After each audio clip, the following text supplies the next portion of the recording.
Programang ito ay rated SPG. Striktong patnubay at gabay ng magulang ang kailangan. Maaaring may masiselang tema, lengguwahe, karahasan, sexual, horror o droga na hindi angkop sa mga bata.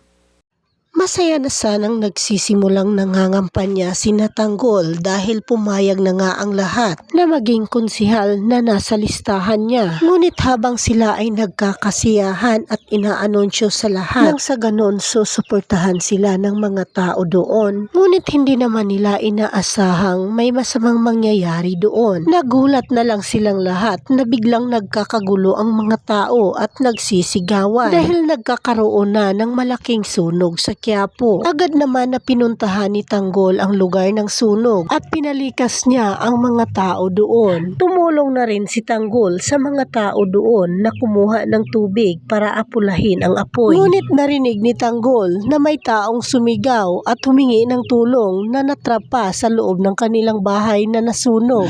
Kaya naman hindi na nagdadalawang isip si Tanggol. Walang takot na sinugod ni Tanggol ang naglalagablab na apoy para iligtas ang mga taong nasa loob pa ng kanilang mga bahay na nasusunog.